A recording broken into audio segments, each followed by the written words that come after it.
friends, family, members of the Salman Schechter community, I'm disappointed that I didn't have the opportunity to give this speech live in front of Ner Tamid. My disappointment pales in comparison to the situation we are facing with the global pandemic. Notwithstanding the foregoing, I'm deeply humbled by this honor. The genesis of my family's relationship to Salman Schechter commenced 22 years ago in 1998 and comes full circle with Ner Tamid with a wonderful coincidence. You see, it started with a phone call to my late wife, Jody, from a friend and neighbor, inviting us to attend a Salman Schechter open house. That friend and neighbor was Riva Lewinto, who, along with David Kruger, of course, the parents of fellow honoree Sophie Kruger. Therein lies the wonderful coincidence. Those of you like me who have known Sophie for years can tell you that she was born and bred to be a leader in the Jewish community. To David and Riva, to Ben and Ariella, to Joel, and especially to Sophie, so much for you to be proud of. Equally proud am I to stand aside Karen Shakin. Karen is a philanthropic volunteer stealth bomber. She flies below the radar, never calling attention to herself, delivers on time and on target. When I asked her co-worker and my good friend Audrey Sobel-Pressman, what does Karen specifically do at Salman Schechter? Audrey says, well, she has a title, but she wears so many hats, she's wherever she needs to be. Wow, what a perfect sentence. Speaking of perfect sentences, to mention my name alongside the Krugers or the Shakins, well, Dayenu. But when you honor me alongside these two wonderful families, my cup absolutely runneth over.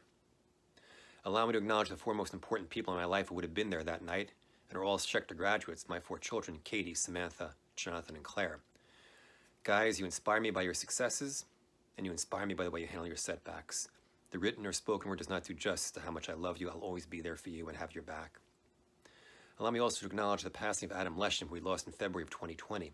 Adam sent his 3 boys to Salman Schechter as well as 11 grandchildren.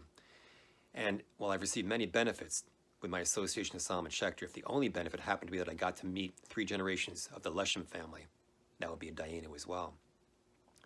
Allow me also to acknowledge another person who could not be here.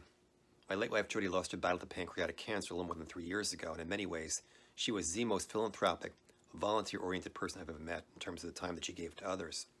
She gave so much of herself to the JCC for swim team and committee work that posthumously they named an award after her, the Jody Pikus Volunteer of the Year Award. So much did she give to herself to Camps Kenwood and Evergreen as a camp nurse for 11 years. They named an infirmary after her in Wilmette, New Hampshire. And so much did she give to herself to Trinity College, 6 days a week during the academic year, administering to the students in student health, that these students sent me emails posthumously that just brought me to tears. And closer to home, she gave so much to you, her friends, and her family. She was always there for you in terms of advice, and she was spot on, whether it was on parenting, physical fitness, motivation, diet, relationships, you name it, you called upon her, she had time to speak to you, and her advice was, as I said, spot on. And should you or your child be sick or injured, before you even thought to ask, she was at your house. And I recognize I'm getting this honor and giving this speech right now, primarily because she said yes to my proposal. And I do, when Rabbi Kessler asked her a preference 29 years ago. Which leads to the last part of my speech. The most important aspect to me with my relationship to Salman Schechter is Kalal Yisroel, sense of community, which I saw after my wife took ill. She received many lifts to the hospital for chemotherapy and other appointments. We received bountiful supplies of food to our home. Someone stayed at my house during hospice when I was with my wife, so my children would be taken care of. The rows at Temple Bethel were full to capacity. People had to stand to come to the funeral. My shiva was filled to capacity.